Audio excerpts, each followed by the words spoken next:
Radiosa. El conflicto no es karma, es democracia. Complicamos la discusión. Hablamos de política.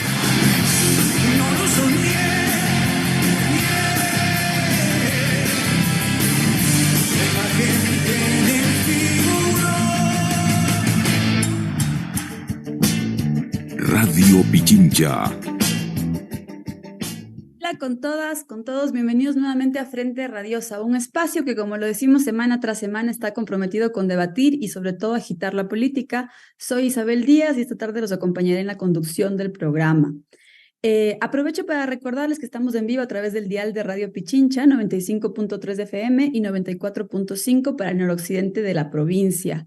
Les recuerdo también que esta es una coproducción del Foro de los Comunes y de Registro Aurora. Pueden seguirnos, comentar, enviar sus preguntas a través de nuestras redes sociales. Estamos en Facebook, el antiguo Twitter, como siempre digo, Instagram, como Frente Radiosa. Ahí nos pueden encontrar. Como siempre también, antes de arrancar con la discusión y de presentar a nuestros invitados, quiero mandar un saludo afectuoso a todas las personas que semana tras semana ponen sus ideas y su trabajo para hacer que este programa llegue a ustedes. Esta tarde vamos a conversar sobre la coyuntura política quiteña, por así decirlo. Queremos entender qué hay detrás de estos intentos de destitución al alcalde Pavel Muñoz, que de alguna manera se tejen desde las Shiris. Y para conversar al respecto, nos acompañan ya Mauro Andino y Pablo Campaña, ambos abogados con una visión política amplia, añadiría yo, sobre que nos acompañan esta tarde para conversar al respecto. Así que les doy la bienvenida. Creo que podemos arrancar de lleno con el debate y para ello preguntarles o pedirles una primera caracterización de este conflicto, ¿no? ¿Qué es lo que está en disputa? ¿Cómo leen ustedes estos intentos de destitución que se tejen desde las Shiris? ¿Hay una lógica de defensa de las instituciones o prosigue más bien una guerra un tanto sucia contra una fuerza política? Bienvenido, Mauro, arrancamos contigo. Muy buenas tardes, gracias por la invitación. Un saludo para Pablo, para ti, Isabel, y por supuesto para toda la audiencia. Yo creo que este es un problema, por un lado, jurídico, pero que queda de alguna manera subsumido o sometido a un problema político.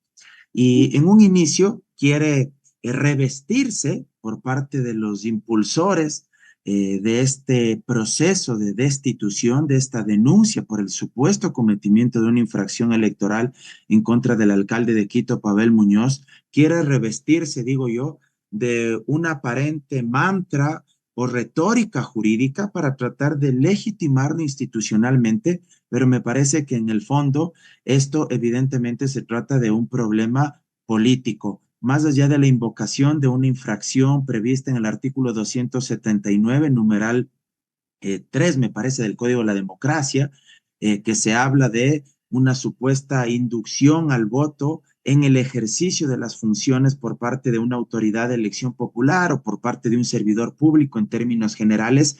Creo que el trasfondo es evidente.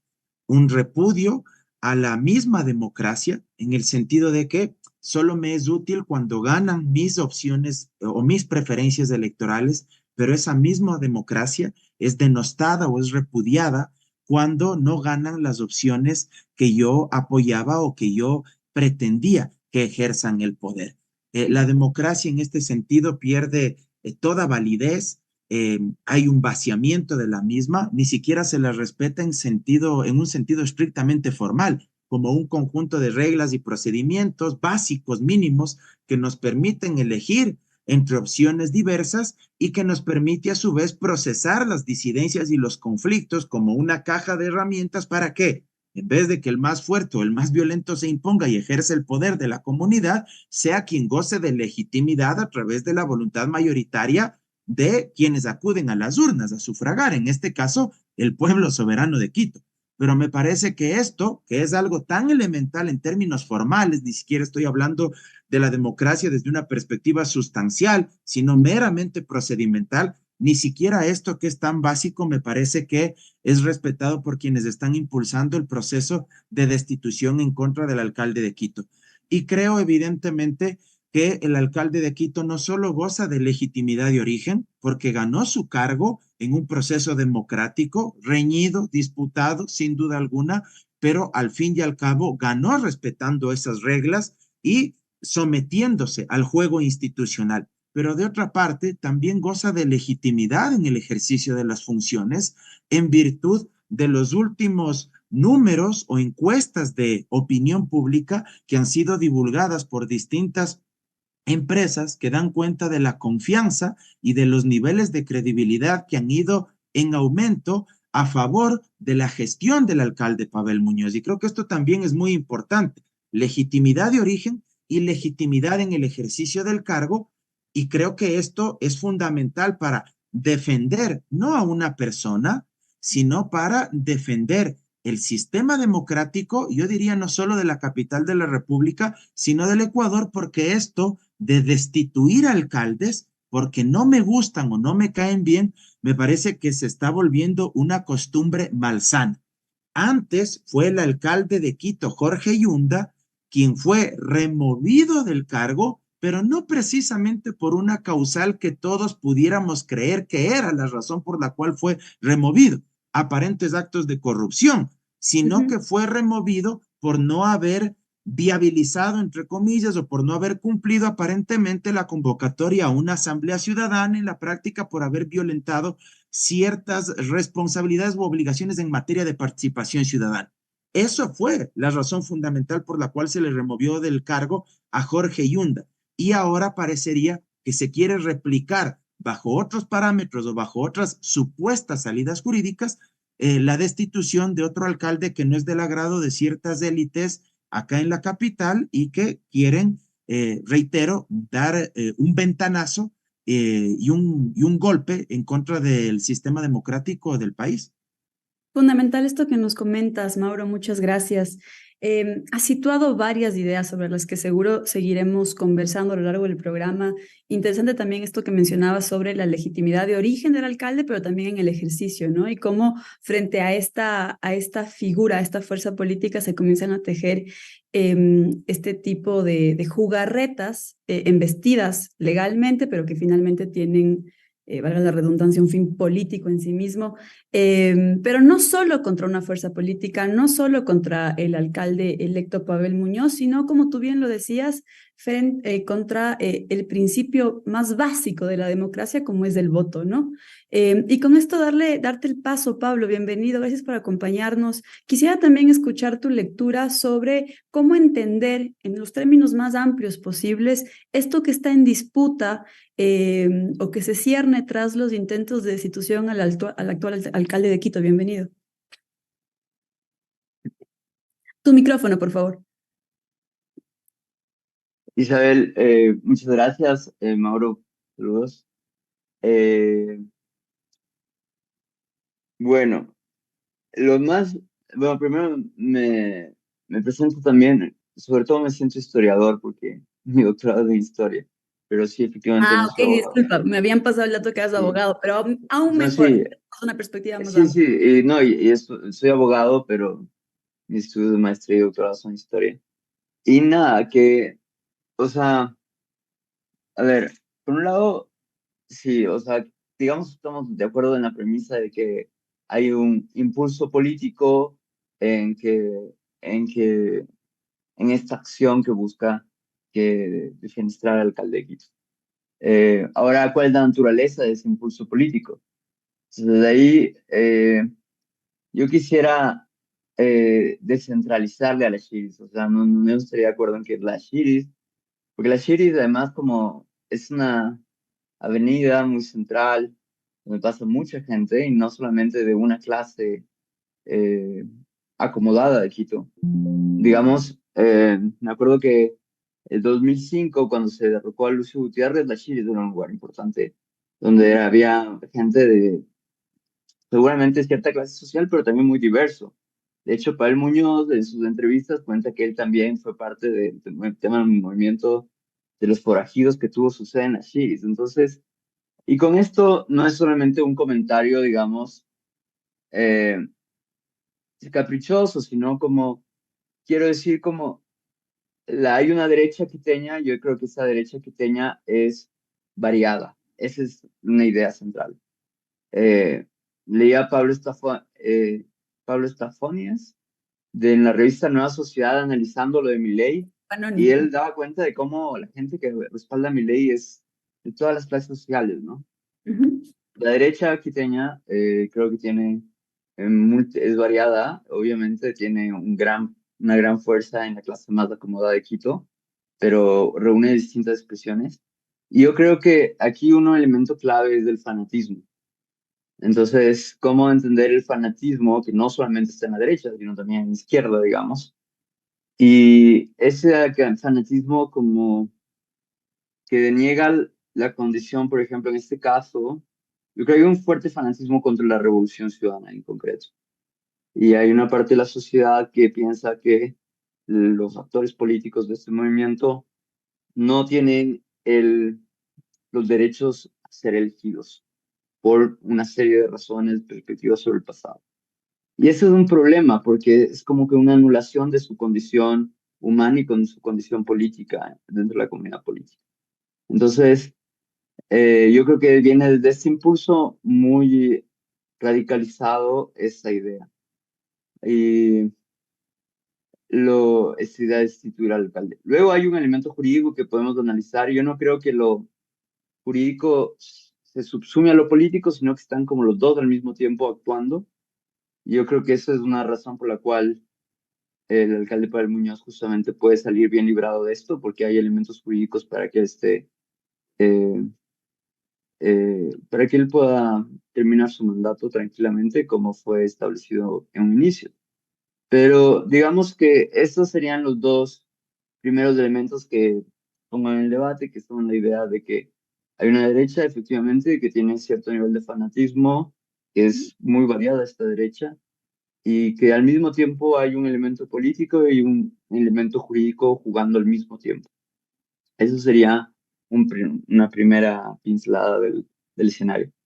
De acuerdo, muchísimas gracias. Creo que es fundamental esto que mencionas, también para llamarnos la atención sobre cómo entender, caracterizar a las fuerzas políticas, los intereses económicos, finalmente los actores que están atrás de este proceso. Y sobre eso quisiera regresar contigo, Mauro. Em, ¿Cómo caracterizarías tú al bloque que se teje, que es el que sostiene este intento de destitución del alcalde, tenga este éxito o no? ¿Es apenas una jugada para llamar la atención mediáticamente? ¿Cómo están pensando en acumular algún tipo de poder, si es que acaso a través de este tipo de jugarretas, por ponerles algún nombre? Yo creo que lo están viendo bajo una perspectiva de largo plazo y de inmediato plazo, ¿sí? Evidentemente se trata de un bloque de poder, no creo que sea únicamente un tema aislado o una decisión apresurada o epidérmica por parte de quien presenta la denuncia por esta supuesta infracción electoral. Me refiero al consejero de Participación Ciudadana, el señor Guarderas. Yo creo que detrás de él evidentemente hay un cúmulo de actores de diversas orientaciones o de diversas actividades o tareas que representan en el mundo de la política, por ejemplo, actores mediáticos, grandes medios de comunicación, entre comillas, líderes de opinión, periodistas de alta connotación nacional o que tienen mucha influencia acá en la capital de la República. Me parece que está anclado también a grupos económicos que de una o de otra manera les puede resultar incómoda la conducción del alcalde actual, Pavel Muñoz. También, por supuesto, hay partidos y organizaciones políticas de derecha de este país que bien quisieran que el alcalde actual sea destituido, y me parece que hay toda una articulación discursiva que de alguna manera también se ancla con estas nuevas lógicas globales, incluso que uno podría analizarlas en lo macro, de estas derechas que cada vez son más violentas, cada vez son más reaccionarias, no solo en el discurso, sino también ya en la práctica, porque no solo es que ellos se quedan únicamente en una retórica, perdón, estigmatizante en contra, por ejemplo, de quienes defienden derechos humanos o en contra de quienes tienen posiciones para defender el Estado social. los derechos económicos y sociales, o para quienes tienen una visión progresista, más de izquierda sobre la sociedad, sobre el Estado, sino que pasan de esa narrativa hacia acciones concretas. Entonces, judicializan el conflicto político para tratar de alcanzar el poder cuando el tema no ha sido favorable para ellos en términos de una disputa electoral a través de los procesos que la misma democracia liberal nos proporciona. Entonces creo que detrás hay un bloque que está articulado a quien propone esta denuncia, y esto creo que se lo puede ver incluso en varios discursos que en su momento fueron expresados y han sido replicados por analistas, por periodistas. En su momento recordarán ustedes cuando se dan los resultados de las seccionales precisamente en Teleamazonas, compareció la directora de revista Vistazo, la señora Estupiñán, y ella mencionó ahí que lo que le va a tocar al país es dividir las grandes ciudades o los grandes territorios. No recuerdo si fue en las seccionales o si fue en las elecciones generales del año 2021. Corríjanme ahí si la memoria me es un poco infiel. Pero la señora dijo, sin ningún tipo de rubor, la señora dijo que era el momento de empezar a prácticamente fragmentar los territorios y que tengan sus propias autoridades, por ejemplo, la gente del sur, la gente del norte de Quito, porque casi que eran dos mundos o dos polos totalmente distintos, y que en Guayaquil, o que en Manabí, que en Portoviejo, que en Manta, pues también tocaría hacer lo mismo. Entonces, eso me parece que incluso en términos sociológicos es absolutamente perverso, porque empiezas a desconocer lo que muchos estudiosos de las ciencias sociales denominan como pues ese respeto por la otredad, por el otro. O sea, empiezas a deslegitimar y a estigmatizar porque empiezas a construir una especie de enemigo político a aniquilar, alguien que debería estar por fuera de los márgenes de ese mismo Estado que nos debe reconocer a todos como diferentes, más allá de nuestras discrepancias políticas.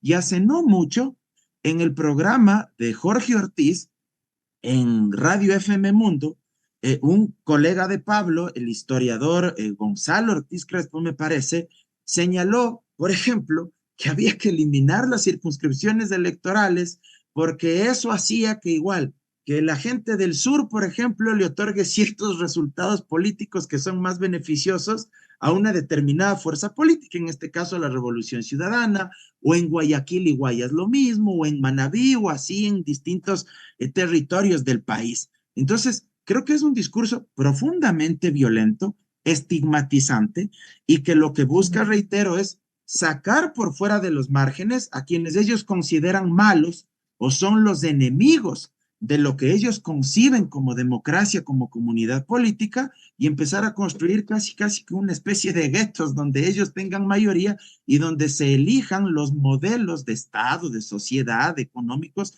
que ellos quisieran que prevalezcan, pero que no son los que ganan siempre en las urnas. Gracias, Mauro. Pablo, tú mismo situaste este elemento sobre el que hay que tener en cuenta el hecho de que las derechas son variadas. Y sobre eso quisiera seguir conversando contigo bajo la siguiente clave. Desde hace algún tiempo ya se viene sosteniendo o ha sido puesto a debate al menos el hecho de que la población quiteña o ciertos segmentos de la población quiteña se están derechizando. Pienso, por ejemplo, en el 2015, todo el tema de las banderas negras, cuando se anunciara la ley de herencias, etcétera. Quizás ese fue el primer puntapié para hablar de segmentos de clase media alta, sobre todo, que comenzaban a derechizarse y que luego ya, pensando incluso en la elección de Lazo, por ejemplo, se llegó a decir que fue Quito el que le dio la victoria, al proyecto neoliberal abiertamente. Entonces, desde ahí preguntarte, esto que vemos hoy acontecer en el ámbito institucional o que quiere darse a través de medidas jurídicas, por así decirlo, ¿cómo se relaciona con estos sentidos comunes que de alguna manera parecen haberse tejido o se están tejiendo a nivel de la sociedad?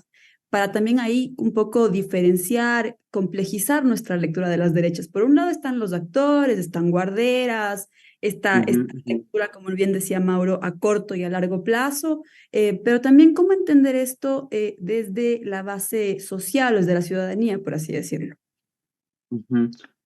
Sí, sí. O sea, entonces, claro, la pregunta es un poco, ya, están estos grandes actores tradicionalmente actuando en función de cierta agenda de la derecha política, pero aparte de ellos, ¿qué pasa? ¿No? Ujú. Entonces, bueno, sí, yo hablaba de que hay una variedad, yo creo, en la derecha como interclasista, o sea, hay gente, mucha gente pobre que es de derecha, así simple, no solo en Quito, en Guayaquil, en todos lados.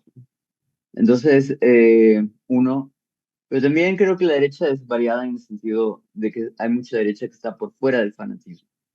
Y Ok. esa derecha es clave, aunque sea pequeña, aunque sea mediana, es aventurado decir qué tan grande es, pero la derecha con la que está, que puede estar de acuerdo con ciertas reglas de convivencia básicas, comenzando por los derechos organizados de la Constitución, la derecha que yo pienso siempre como en Angela Merkel, ¿no? Angela Merkel era muy neoliberal, muy de derecha, pero por ejemplo ella era muy contraria a la extrema derecha alemana y era radical en eso. Esa derecha, que digamos hay que buscar, y no quiero dar nombres de mi favor, porque me puedo equivocar, pero esa gente, las personas de izquierda y derecha, porque la izquierda también tiene fanatismos, Ujú. esa gente de izquierda y de derecha está llamada a reconstruir el tejido de la comunidad política, que en Ecuador ha estado siendo lastimado desde hace muchos años, cuando desde el inicio es una pregunta muy difícil. Sin duda, la revolución ciudadana polarizó y también tuvo momentos de estigmatización a la oposición. Luego vino el gobierno de Lenín Moreno, que además de una coyuntura eh, de la pandemia también, y hubo toda esa persecución también a los terroristas durante el gobierno de Lenin Moreno. Y luego vino el Guillermo Lasso. Bueno, ha habido distintas etapas donde ha habido procesos de disolución de la comunidad política ecuatoriana. Y ese es un deber de jefe. Entonces hay que ser enérgicos en la disposición al diálogo. Entonces, yo creo que con esa posibilidad de hablar entre gente de una ideología y otra, están de acuerdo en ciertas reglas básicas de convivencia, se puede volver a tejer una comunidad política. Y eso pasa porque los espacios, por ejemplo, de comunicación más hacia la izquierda y más hacia la derecha, dialoguen con gente del otro bando, digamos, ¿no? Pero que de otros bandos, pero que en el fondo pertenecen a la misma comunidad política. Poner esos acuerdos comunes y esa perspectiva justamente diversa de la derecha política, también de la izquierda política, es la que nos puede hacer, eh, por ejemplo, llegar a un acuerdo diciendo como, sí, lo de Pablo Muñoz puede ser analizado si hay alguien que demanda que se analice esa actuación de aquel día donde él hace este encuentro, donde invita a la entonces candidata González. Bueno, alguien pide que se analice, pero hay que analizarlo de acuerdo a ciertas reglas, de manera imparcial, considerando además la importancia de respetar el voto popular, ¿no? El voto popular es algo que... Entonces, ahí luego podemos entrar en momentos posteriores del diálogo de esta entrevista, el análisis más jurídico. Pero Ujú. el derecho tiene sus ventajas, ¿no? Que es como un punto de encuentro entre gente con ideología distinta, ¿no? Porque entendemos que es un acuerdo. Y, y ahí entonces ese análisis también jurídico, por eso es importante lo político, pero lo jurídico es porque lo político puede o debería tratar de resolverse en consideración de lo jurídico en relación con lo político. Entonces, ese análisis de derecho de la diversidad de la derecha también nos puede llevar a esas soluciones de sus horizontes. Ok, sí, sobre eso podríamos seguir en el segundo bloque, pero no quisiera acabar esta primera ronda, al menos por así Ujú. decirlo, sin dejar de pensar todavía en lo político como tal, y con eso retomo Ajá, una ajá. idea tuya, Mauro, que hasta comentó, Mauro, en tu primera intervención me parece que decías, bueno, además de que tomar en cuenta que el alcalde Pavel Muñoz tiene legitimidad de origen porque ganó a través de elecciones, pero también legitimidad en el ejercicio. Entonces, a partir de eso, preguntarte, bueno, es un alcalde cuya gestión tiene buena aprobación, se han visto obras, etcétera. ¿Cómo se está configurando o cómo se está proyectando la imagen de Pavel Muñoz en la escala no solo local, sino también nacional? ¿Y de qué manera esto puede subvertir esta tesis a la que yo hacía mención antes sobre la derechización de varios segmentos de la población quiteña? ¿Qué rol disruptor de alguna manera puede tener la alcaldía, está teniendo la alcaldía un poco para disputar ese avance que había tenido la derecha, sobre todo en la capital? Mm, Precisamente por eso yo te mencionaba hace un momento, Isabel, que creo que la estrategia de esta derecha más radical, más reaccionaria, acá en Quito, tiene una perspectiva de mediano y largo plazo.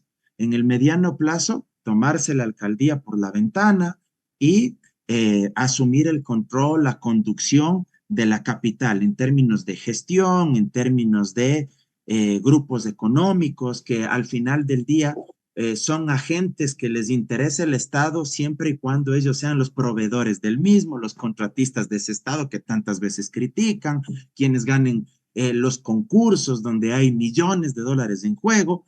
Eso, digamos, en el corto y mediano plazo, pero en el largo plazo me parece que uno de los objetivos estratégicos es precisamente evitar o cortar de raíz el posible surgimiento y consolidación paulatina de un nuevo liderazgo a nivel nacional, que se podría llamar Pavel Muñoz como alcalde de Quito, porque evidentemente se sabe que la alcaldía de Quito y Guayaquil son dos lugares que pueden funcionar, lo voy a decir en buen sentido de la palabra, como plataformas de posicionamiento para cualquier líder, actor, hombre, mujer, que tenga al frente una alcaldía, una prefectura, en Guayas, en Pichincha, Guayaquil, Quito, para poder dar el salto a la escala nacional. Y ejemplos hay montones. Entonces, creo que la perspectiva en el largo plazo es eso, evitar el surgimiento, la consolidación de un alcalde que bien podría aglutinar, además por el perfil que creo yo tiene Pavel Muñoz, porque cierto es que la Revolución Ciudadana en su momento también cometió errores, ahí coincido con lo que decía Pablo, y que muchos actores en la actualidad, incluso de la Revolución Ciudadana, siguen manteniendo un discurso bastante beligerante o altisonante. Pero en el caso de Pavel Muñoz me parece que él tiene un estilo y un formato, si tú quieres, distinto, que sin renunciar a los principios o valores o tesis desde un punto de vista progresista de los derechos económicos, sociales, de estar del lado del más débil en términos económicos, pero tiene, digamos, una capacidad mucho más dialogante, una capacidad de autocrítica, incluso que es lo que tantas veces se le ha reclamado a la Revolución Ciudadana. Entonces creo que estos sectores de la derecha reaccionaria de acá de la capital y del país observan que ahí hay un agente político distinto, que incluso podría aglutinar a otros sectores más allá de la Revolución Ciudadana. Entonces, claro, dicen, no, pues esto más bien tiene que cortarse a tiempo para evitar que prospere y hay que matarlo antes de que crezca, por utilizar una metáfora. Nos quedamos con esa idea. Tengo que ir a corte ahora, pero regresamos contigo, Pablo, para seguir debatiendo sobre esto y más. Muchas gracias. Estamos aquí en Frente Radiosa. Seguimos con más de Frente Radiosa. Estamos con Pablo Campaña y Mauro Andino conversando sobre lo que está detrás de estos intentos de destitución al alcalde Pavel Muñoz. Pablo, te quisiera dar la palabra. Te quedaste con una idea en el bloque anterior. Quizás si vuelves sobre aquello y ya luego quisiera también introducir algunas dudas más específicas, aprovechando su experticia en lo legal, ambos abogados, para entender también el sentido de esto que ahora se pretende alzar contra el alcalde Pavel Muñoz. ¿No es un tanto absurda una ley, una regulación que parece antipolítica, en tanto bloquea el hecho de que los políticos puedan hacer campaña por sus coidearios? No sé, ahí quisiera oír sus opiniones al respecto, pero Pablo, vamos contigo. sí, verán, hay dos posibles teorías de la acción que pasa en este caso, pero pasa mucho en la historia política, ¿no? O sea, la una es que hubo un plan y que están concertados. La otra, que a mí me gusta más, porque en el fondo no sabemos tanto qué habrá pasado, pero es que no están concertados, pero la gente, que es también la que maneja un poco la derecha libertaria o la nueva derecha o lo que sea, que hay un plan que es como el grupo de Puebla que se reúne y hace un plan donde concerta todo. Entonces, claro, la izquierda puede decir también hay un plan para que todo esto actúe. Pero puede haber otra hipótesis, que es hay una visión compartida y una sensibilidad política del pasado en esta derecha más fundamentalista, digamos, ¿no? Entonces, no importa que no haya plan, no importa que no haya habido una reunión. Yo no sé si hubo o no hubo, no tengo elementos prácticos para decir si hubo o no hubo, ¿no? Pero es la hipótesis paralela, digamos, ¿no? No hubo un plan, nadie se reunió, nadie dijo, esto es nuestro plan a mediano plazo, este es nuestro plan. Pero yo como que persona que tenga una perspectiva del pasado, de lo que ha sido la Revolución Ciudadana como algo completamente nefasto para la política, entonces, aunque yo no tenga que ver nada con el señor Guarderas, yo no me haya visto nunca con el señor Guarderas, como comparto esa visión, digamos, maniqueísta y fundamentalista de que la Revolución Ciudadana es como lo peor, entonces no importa que no haya habido plan, yo secundo, ¿no? Yo colaboro desde mi pequeño espacio de poder, que puede ser desde un retweet hasta una nota de prensa, hasta pero sin, y eso es interesante porque nos hace pensar, y ahí viene parte historiador, cuáles son las distintas visiones del pasado que están vigentes hoy día en el Ecuador, ¿no? Y cómo hay una visión desde ese sector político, una visión muy específica del pasado, que no necesito haber hablado con el señor Guarderas, pero yo le colaboro en su acción, en lo mínimo o en lo grande. Entonces hay esas dos teorías, digamos, que podrían ser. Y lo otro, ¿qué provoca el alcalde que hace que haya esta reacción? Ya, Exacto. yo creo que el alcalde tiene una serie de virtudes que hacen pensar como, oye, este tipo puede ser un contendor presidencial súper fuerte, bajémosle, estoy de acuerdo. Pero también, ¿qué provoca el alcalde? El alcalde también, yo, en el lado más negativo, yo creo que tiene el alcalde tiene una serie de virtudes: planificación, lo que se llama en el metro, ejecutor, administrador. Él realza la idea del servicio público, el carácter social de la administración del Estado, virtudes.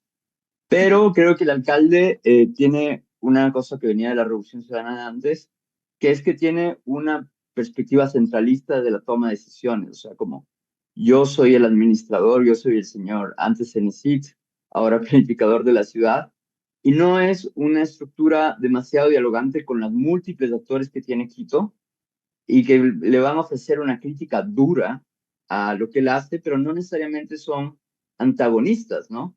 Como yo el otro día, por ahí mandé un tuit a favor hablando de la estabilidad del alcalde. Luego mandé un tuit que lo criticaba duro y ya vinieron a los señores de la Revolución Ciudadana a decirme que soy lo peor.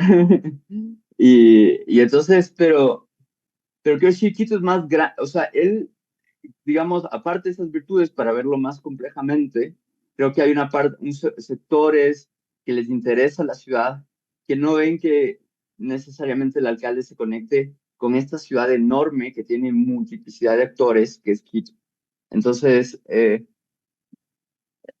no sé si se puede luego desarrollar más de eso, pero en todo caso, digamos que quería plantear ese par de ideas antes de continuar. Fundamental, Pablo, muchas gracias. Ahora sí, como les decía antes, aprovechando su experticia en el tema legal, por así decirlo, puntualmente, incluso para entender a qué es que nos estamos enfrentando exactamente, qué es lo que se sanciona o qué es lo que se pretende sancionar por parte del alcalde, y al respecto su opinión, ¿tiene sentido una ley que de alguna manera prohíba a actores políticos hacer vocerías a favor de sus codearios? ¿Cómo lo leen ustedes, Mauro?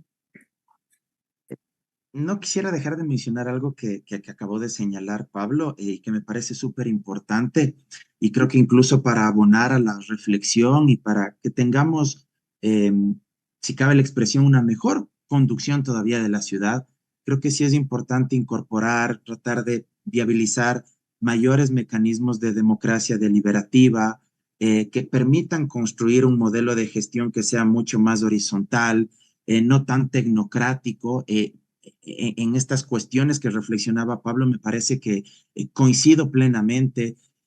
La técnica es importante, sin duda alguna, la preparación intelectual, académica, creo que te ayudan a disminuir o a mitigar las probabilidades de errores, pero la tecnocracia no puede reemplazar al tejido social, a la organización comunitaria, barrial, el sentimiento de buena vecindad.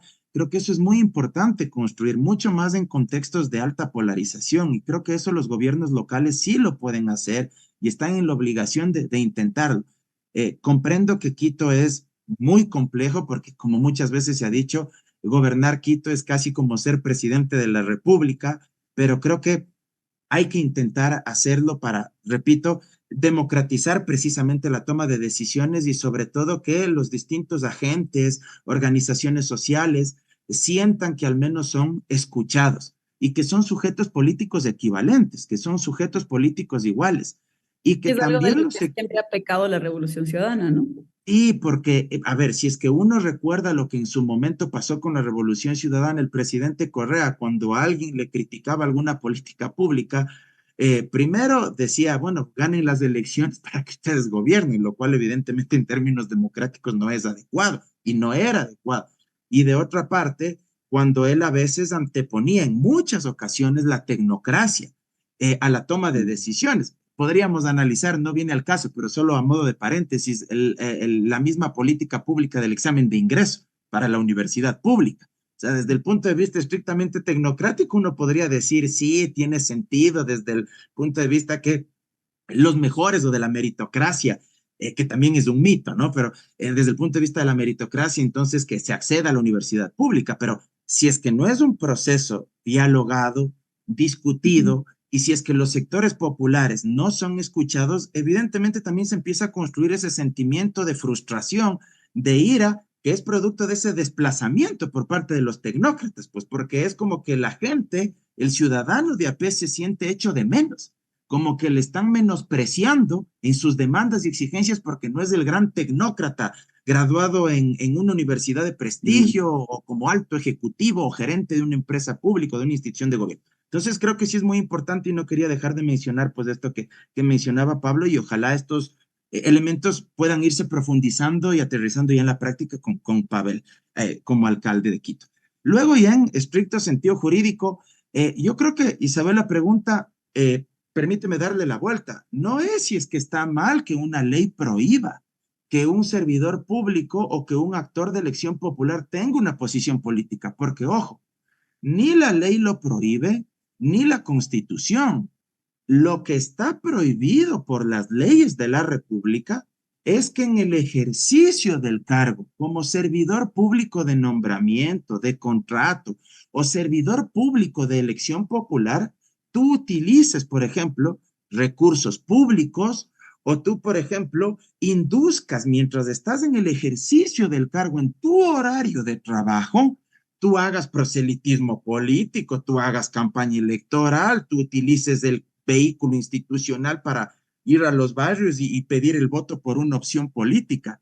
Y eso evidentemente está bien que sea así, porque tantísimas veces hemos hablado de que existe una ventaja, por ejemplo, de quien está en la administración del Estado, porque administrar lo público, si bien es una enorme responsabilidad que te puede desgastar políticamente, también te otorga ventajas porque tienes presupuestos, recursos, infraestructura, personal. Y si tú lo utilizas electoralmente, obviamente esa maquinaria del Estado te va a dar una ventaja. Y por eso es que la norma busca evitar eso. Pero lo que ni la Constitución ni las leyes prohíben es que un servidor público deje de ser ciudadano y ejerza sus derechos de ciudadanía y sus derechos políticos para que en cualquier momento pueda expresar un criterio, siempre que, reitero, y soy enfático en esto, no utilice recursos públicos ni lo haga en horario de oficina. Si fuera de mi horario de oficina como servidor público, yo me dedico a hacer campaña por una opción específica, evidentemente yo puedo hacerlo porque no es que hayan quedado amputados mis derechos políticos. O si yo un fin de semana deseo promover tal o cual opción política, es mi derecho a hacerlo. Sería un absurdo que se quiera encasillar cualquier conducta política como infracción electoral, porque entonces cuando le pregunten en un medio de comunicación al presidente de la República A, oiga, ¿usted por quién va a votar en esta nueva elección? Y ese presidente de la República A dice, voy a votar por el candidato Z, automáticamente le encasillarían en una infracción electoral esa conducta y pedirían la destitución. O cuando un alcalde promueve los candidatos de su organización política. Entonces, creo que esto hay que tenerlo muy claro y por eso es que la infracción de la cual se le acusa al alcalde Pavel Muñoz no se adecua a la conducta que presuntamente él había cometido, porque como él reiteradas veces lo ha dicho, él cuando hizo el famoso video con la candidata Luisa González, él ni estaba en horario de oficina, ni lo había hecho en su condición de alcalde, sino que había incluso pedido permiso o licencia con cargo a vacaciones para precisamente evitarse cualquier suspicacia al respecto. De acuerdo, Mauro, importantísimo esto que nos aclaras. Y con eso también darte la palabra a ti, Pablo. Tú en un tuit específicamente decías que incluso si se probaría que el alcalde Pavel Muñoz incurrió en una falta, perdón, esto no sería causal para destituirlo del cargo, justamente bueno, no sé cuál es la palabra exactamente, pero pues este tema de la Corte Interamericana de Derechos Humanos, ¿no? Que solo se puede destituir a electos cuando hay una sentencia penal previa. Quizás si podrías ahondar al Ajá. respecto. Nada, es un antecedente jurisprudencial, sí. Entonces, hay un antecedente jurisprudencial que dice la Corte Interamericana. En la- Pasó que con Petro, Gustavo Petro, era alcalde de Bogotá, entonces la Procuraduría dijo que había hecho mal un contrato de aseo y lo destituyó porque habría sido irregular en la contratación. Entonces, lo que la Procuraduría no es un órgano jurisdiccional, no son jueces. Entonces, la Corte analizó el artículo 23.2 de la Convención Americana y el artículo 23 dice que solo se puede restringir el derecho a ser elegido a través de una condena de un juez penal, es el artículo. Entonces, la Corte dijo, en este caso, no fue un juez, ni fue de materia penal el que destituyó, sino un órgano administrativo. También habla la Corte en esa sentencia de por qué se limita de esa forma tan explícita la destitución de una persona que fue elegida. Y es porque la Organización de Estados Americanos, la Corte es parte de la Organización de Estados Americanos, fue creada para que en los años 40, finales de los 40, con el espíritu de que se respeten las elecciones, la democracia representativa y las elecciones libres. Ese era el espíritu de la Organización de Estados Americanos. Entonces, para bajar a alguien que fue electo democráticamente, tiene que haber una cosa súper específica, no puede ser por cualquier cosa. Entonces, ni siquiera no puede ser solo un juez, tiene que ser un juez penal. Ese es el espíritu. Y dice la Corte, que también es interesante, no solamente se está afectando el derecho de Petro, en este caso de Pablo Muñoz, sino de sus electores. La gente que le eligió está siendo afectada por que se está restringiendo su derecho a través de algo que no es un juez penal. El artículo, a la luz de esa reflexión de que ese es el contenido de la Convención Americana, la Convención Americana es parte del bloque de constitucionalidad, tiene la misma jerarquía. El artículo 278, numeral 3, estaría en contradicción con la Convención, pero la Convención, al ser parte del bloque de constitucionalidad, prevalece sobre eso. Si es que incurriría Pavel en eso que, aunque Mauro ya aclaró como no, no se configuraría, pero si se incurriría en último caso, el juez podría aplicar la parte de la norma que dice que es una sanción económica, pero no podría aplicar la parte de la sanción que es la destitución, porque Ok. sería... Y aparte, en ese momento la cultura jurídica ecuatoriana yo creo que tiene mucha conciencia de la importancia de la convención y de la fuerza vinculante de la jurisprudencia. Entonces creo que hay ahí una chapa para que protege la estabilidad del cargo. Creo que estos dos elementos son fundamentales. Y quisiera ahora que ya nos acercamos al final del programa también pensar en el otro lado, qué es lo que se puede hacer desde la ciudadanía, pero también en las instituciones, ¿no? Sin dejarlas de lado, porque finalmente un poco tejiendo lo que hemos venido conversando, yo me atrevería incluso a decir que hay una agenda destituyente desde las derechas. Le pasó al propio Yunda, ahora lo vemos con Pavel Muñoz, ha pasado con consejeros en el propio Ecuador, Glass también, un vicepresidente destituido, etcétera. Esto en el contexto nacional, pero luego si pensamos a nivel regional, es evidente que hay un uso político, una judicialización de la política, si se quiere, ¿no? Entonces, en ese gran contexto, preguntarles, en el caso ecuatoriano, ahora mismo, en lo que le acontece a Quito, ¿tenemos instituciones lo suficientemente fuertes como para hacer frente a esto, como para permitir que no haya un abuso de la ley? Un uso político de las leyes en este caso, y también qué nos compete a los ciudadanos en una coyuntura como la actual, Mauro. No quisiera dejar de señalar algo para cerrar esta parte del análisis jurídico, coincidiendo con lo que decía también Pablo, que se refiere a un principio básico que toda constitución de todo país democrático del mundo tiene y que además los instrumentos y tratados internacionales en materia de derechos humanos también reconocen, y me refiero al principio de proporcionalidad. Supongamos el peor escenario, que efectivamente, en el supuesto no consentido, la conducta del alcalde Pavel Muñoz se adecua a la infracción tipificada en el Código de la Democracia, y supongamos en el supuesto no consentido que este Tribunal Judicial en materia electoral sí tiene competencia y atribución para destituir. El tema respecto al principio de proporcionalidad es que cuando un ciudadano comete una infracción, sea esta administrativa, civil, penal o de cualquier otra naturaleza, la sanción que reciba tiene que ser proporcional al hecho o a la conducta ejecutada, perpetrada. Pregunto yo, si la sanción establecida en el artículo 278, numeral 3 del Código de la Democracia, por la supuesta infracción cometida, va desde 11 hasta 20 salarios, que puede ser una sanción económica, va la suspensión de los derechos políticos de 6 meses a 2 años, o hasta la destitución del cargo, pregunto yo, si es que acaso en el supuesto no consentido se cometió esa infracción, ¿será proporcional llegar a sancionar con lo más duro, que es la destitución y hasta la suspensión de los derechos políticos por haber hecho un video de 1 minuto en su momento, fuera de horario de oficina, con licencia sin remuneración, sin el uso de recursos públicos? Creo que no hay proporcionalidad absoluta alguna. Entonces, en el peor de los escenarios, creo que a lo mucho habría alguna sanción de tipo pecuniaria y económica, sin perjuicio de que esto no significa que yo esté aceptando que se ha cometido algún tipo de infracción, porque como dije antes, la conducta me parece que no se adecua. Y luego creo que, ya para finalizar y responder tu pregunta, creo que no hay confianza en las instituciones.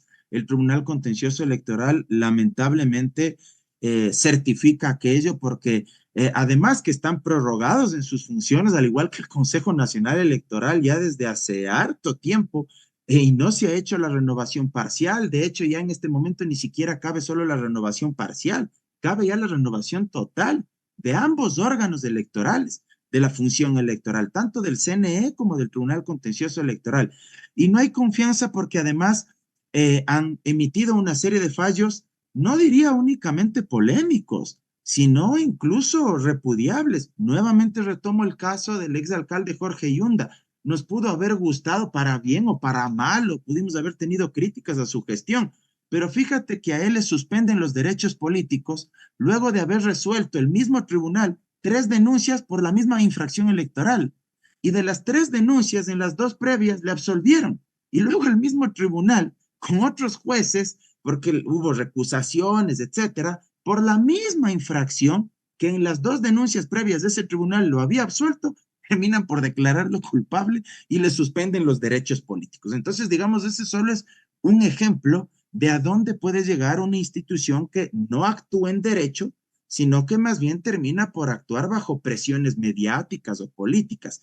¿Qué hacer? Creo que es importante la movilización social, No estoy diciendo que vayan a escrachearle al juez Viteri que tiene en su cargo, a su cargo el resolver este caso en primera instancia, ni que le rodeen la casa, ni nada por el estilo. Pero sí creo que es importante la movilización social, porque como digo, hay un alcalde que tiene legitimidad de origen, pero que también tiene legitimidad en el ejercicio de las funciones. Y es un alcalde, dicho sea de paso, que no va ni un año pues en el cargo. O sea, debe ser algo inaudito. Yo no recuerdo que alguien que no vaya ni siquiera un año en el cargo ya le quieran sacar porque simple y sencillamente no les gusta que haya ganado las elecciones. Ok, Mauro, muchas gracias. Pablo, ¿hay confianza en las instituciones? ¿Cuál es el rol que puede asumir la ciudadanía? ¿Menos de espectadores o hay algo más que se puede hacer? Sí, o sea, yo, así como para cerrar, yo quisiera un poco teniendo pregunta, es como, yo creo que más que el fortalecimiento de la izquierda, yo creo que lo que existe es fortalecer la comunidad política ecuatoriana. Porque mucha gente no va a estar de acuerdo con ciertas cosas que dice específicamente la Revolución Ciudadana, siendo alcalde, como el lawfare y que todo es una persecución judicial. Gran parte de la comunidad política va a decir como, esa es más allá de que si discutamos si es verdad o no, mucha gente lo ve con escepticismo, eso, así como, ¿qué tan cierto es? Pero sí pueden estar de acuerdo en que hay un precedente jurídico en la opinión pública ecuatoriana, no la gente que es más fanática, pero sí un espectro más amplio que solamente la izquierda o cierto tipo de izquierda. La idea de que hay parámetros de convivencia que hacen que sea hoy día Pablo Muñoz, sea mañana un actor político de derecha que se lo quiera destituir.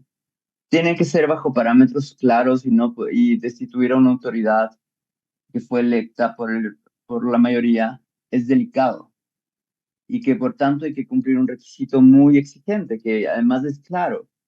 Entonces, em, si se pone en términos menos combativos y más de convivencia de la comunidad política, de manera muy explícita a través de encuentros, conversaciones, diálogos, posicionamientos públicos, de figuras públicas, sobre esta idea de cuándo podemos votar a alguien que fue electo. Tiene que haber unas reglas, y sí hay las reglas. Entonces, atendamos estas reglas y para resolver este caso, que el derecho sirva para que la comunidad política ecuatoriana no se decida no solamente en función de quién es más fuerte, sino de ciertas ideas que decidimos que van a servir para convivir pese a las diferencias. Fundamental esto, Pablo. Aún nos quedan unos minutos, entonces quizás si quieren dar una ronda final, 30 segundos, un minuto, cerrar con esta idea, ¿no? ¿Atacar hoy, se está atacando a Pavel Muñoz, a la Revolución Ciudadana, o es un ataque contra el núcleo mismo de la democracia, como de alguna manera han planteado? ¿Y qué repercusiones puede tener esto para la vida política, no solo de Quito, sino del país en general? Este constante vivir en un estado de excepción, elecciones de cada momento, no respetar la voluntad sancionada en las urnas. ¿Qué es lo que está en juego, Mauro? Yo quisiera cerrar con una reflexión brevemente. Creo que es importante que entendamos la democracia y la política como un ejercicio adversarial. Es decir, que nos reconozcamos, sí, como antagonistas en términos ideológicos, pero no como enemigos políticos. Si es que nos reconocemos como adversarios legítimos, me parece que vamos a comprender que dentro de ese debate de ideas, de principios, de valores, porque al final lo que está en juego en la política son principios y valores distintos de entender la sociedad, el Estado, el mundo, pero si es que entendemos eso y no nos vemos como enemigos a aniquilar, creo que lo básico es decirle al otro o a la otra, está bien, si tú ganas, yo me comprometo a respetar tu periodo siempre que tú respetes igual esos márgenes y ese caos institucional y las reglas del juego democrático. O sea, yo te voy a hacer oposición cuando no esté de acuerdo contigo, pero eso no significa que yo voy a querer tumbarte o sacarte ilegítimamente, ilegalmente del cargo. Y creo que del otro lado también es esperable que me diga lo mismo si es que yo soy en cambio el que venzo en esa competencia electoral. Creo que si es que ese marco mínimo se respeta, mejoraremos pues evidentemente esta convivencia hoy tan polarizada en medio del escenario político que atraviesa el Ecuador. Pablo, un minuto.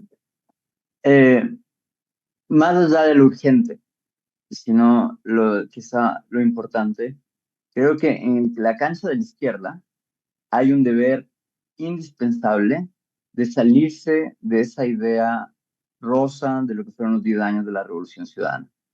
Hay que hacer un balance mucho más ecléctico de las cosas que se hicieron bien y las cagadas que hicieron, para poder, porque cuando eso sea público y específico, el otro bando ideológico también va a encontrar oxígeno para bajar las armas. Es como en los países, hemos tenido un conflicto político demasiado tenso y hay que por ambos lados bajar la tensión para que suceda esa convivencia de la que estamos hablando. Muchas gracias, Pablo. Ahí quizás si puedo sumar una última opinión por mi parte, al menos. En efecto, creo que es importante, retomando las palabras de ambos, ¿no? Entender al otro como adversario, más no como enemigo, de alguna manera bajar las armas, pero también entender la asimetría de poder, de condiciones de persecución fulminantes hacia ciertos actores, que evidentemente también hay que reconocer y en función de eso seguir pensando hacia adelante para ver cómo logramos recomponer el campo, ya no solo popular, sino también democrático que pueda dar continuar dando oxígeno al país. Con eso cerramos Frente Radiosa. Les agradezco mucho por habernos acompañado esta tarde. Han estado con nosotros Pablo Campaña y Mauro Andino. Nos vemos el próximo lunes a las 6 de la tarde. Hasta la próxima. Chao, muchas gracias.